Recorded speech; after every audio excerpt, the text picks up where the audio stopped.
Hey everybody, this is a clip from the latest episode of the Randi Rhodes Show. If you want the full episode, you can watch live on Free Speech TV, Dish Channel 9415, DirectTV 348, Sling, Roku, and AppleTV. Mary had a little man. The fault. We believe that all men are created equal. To the magnificent mosaic that is America. From radio beacon to radio beacon. I have a dream today. Change has come to America. Believe me. Knock, knock. Who's there? It's a figment of your imagination. Randi Rhodes Show. Turn up your mind. A warning this morning of Russian interference in a U.S. election again. As first reported in the New York Times, citing 5 sources, last week, top intelligence official Shelby Pearson told House lawmakers Russia is attempting to help President Trump win and sow doubt about the integrity of the election. According to a source with knowledge of the briefing, Russia is using hacking, weaponizing social media, and attacking election infrastructure to protect their U.S. interests. The president was angry with Acting Director of National Intelligence Joseph Maguire following the meeting, according to a White House official. President Trump then forced out Maguire, replacing him with Richard Grenell, a fierce, game partisan Trump loyalist and current U.S. ambassador to Germany. He has zero intelligence or national security experience. We don't need a director of national propaganda, however. We need a director of national intelligence. Russia's interference in the 2016 election and the CIA's conclusion that Russian efforts helped Trump and hurt Hillary Clinton led to the Mueller investigation. They said they think it's Russia. I have President Putin. He just said it's not Russia. I will say this. I don't see any reason why it would be. That controversy overshadowing Trump's presidency despite his constant downplaying of the stakes. Russia, Russia, Russia. The impeachment hoax. That's a hoax. You had the impeachment hoax. You had the Mueller hoax. You had the Russia, Russia, Russia nonsense. All scams. We first went through Russia, Russia, Russia. It was all bull. All right, there's your president. There's your president. That's your president, everybody. That's him. And they're doing it now, and they're doing it, for the 2020 election, attacking election infrastructure. Hey, that's fun. What could go wrong?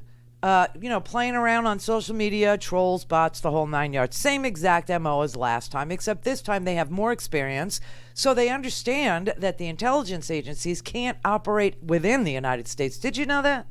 Yeah, that's true.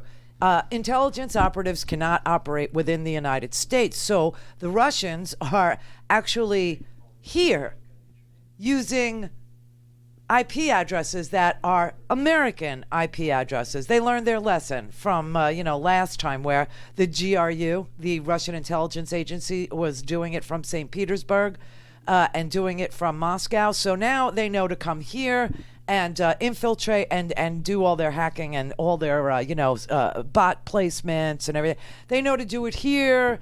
They know to give it signatures of other countries. So it's going to look like maybe, I don't know, Iran or Somalia is suddenly technologically advanced. This is freaky. This is dangerous. And there's nothing new about it. Dan Coates, the previous DNI, the one who quit, he said the same damn thing. He said we're under cyber attack. We have entered a period that can best be described as a race for technological superiority against our adversaries who seek to sow division in the United States and weaken U.S. leadership. From U.S. businesses to the federal government to state and local governments, we are under cyber attack. We assess that Russia is likely to continue to pursue even more aggressive cyber attacks with the intent of degrading our democratic values and weakening our alliances. Russia perceives its past efforts as successful and views the 2018 U.S. midterm elections as a potential target. In the next year, we assess Russia will continue to use propaganda, social media, false flag personas, sympathetic spokesmen, and other means of influence to try to build on its wide range of disruptive operations. Sympathetic media. Isn't that special, everybody? I wonder why Tucker Carlson sits on his show and says, I don't care if Russia attacks us. I don't care. Why do I care about Ukraine? I don't. And if there's a war between Ukraine and Russia, I hope Russia wins. Sympathetic media people. Isn't that special? So then Dan Coates later, that was prior to 2018, he was asked whether or not Russia is still doing it. Are they still here?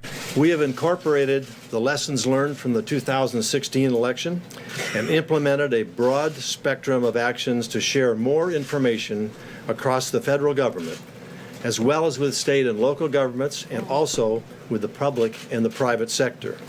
The intelligence community continues to be concerned about the threats of upcoming U.S. elections, both the midterms and the presidential elections of 2020.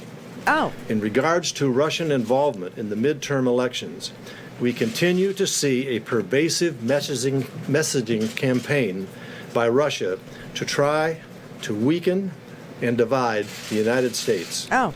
These efforts are not exclusive to this election or future elections, but certainly cover issues relevant to the election.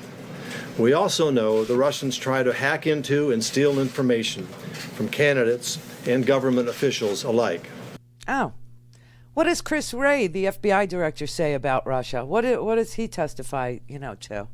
Are the Russians still trying to interfere in our election system? The Russians are absolutely intent on trying to interfere with our elections through, Is it fair to say that foreign influence in particular? Everything we've done against Russia has not deterred them enough? All the sanctions, all the talk, they're still at it. Well, my view is until they stop, they haven't been deterred enough. And they're still doing it. Yes. Yes, they are. Yes, they are. So, hey, you know what? After Dan Coates leaves, pick a guy who's kind of loyal to you, like this Joe McGuire. Do you remember?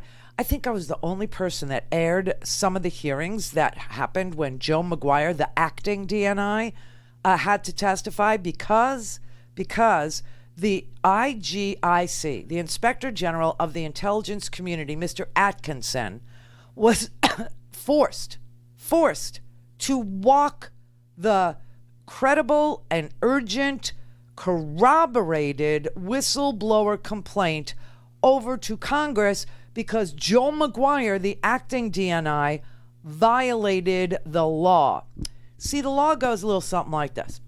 If there is a whistleblower complaint or any credible and urgent complaint from anybody inside the intelligence agencies that something untoward is going on, something that is credible and something that is an urgent issue for the national security of the United States of America, they need to go to the Inspector General. The Inspector General, Mr. Atkinson, will then do a investigation, and he will call in any witnesses, direct witnesses, to that particular instance. Any direct witnesses that could corroborate the nature, urgent, and the credibility, credible complaint. Well, Mr. Atkinson did do that. And Mr. Atkinson, the Inspector General at the intelligence community, concluded that the whistleblower had been corroborated by dozens of people inside the Trump administration. And so he went over the head of Joe McGuire and he brought the whistleblower complaint to Congress. Let's stop there and just hear the testimony so you know that that's accurate.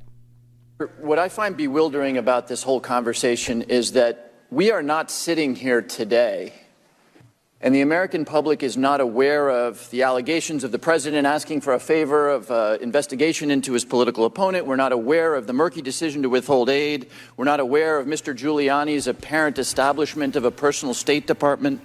We are not aware of a possible retaliation against a U.S. ambassador.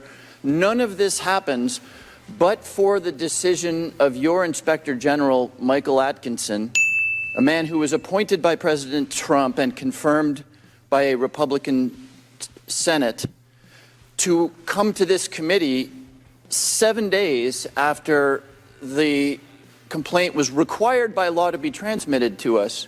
It was his decision, personal decision, not the kaleidoscope of fantabulistic conspiracy theories the ranking member thinks is happening here, but it was the decision of Michael Atkinson, an appointee of this president, to come to this committee, following not advice from you or any law, but following his own conscience. Right. That's how it happened. Hey everybody, this is a clip from the latest episode of the Randi Rhodes Show.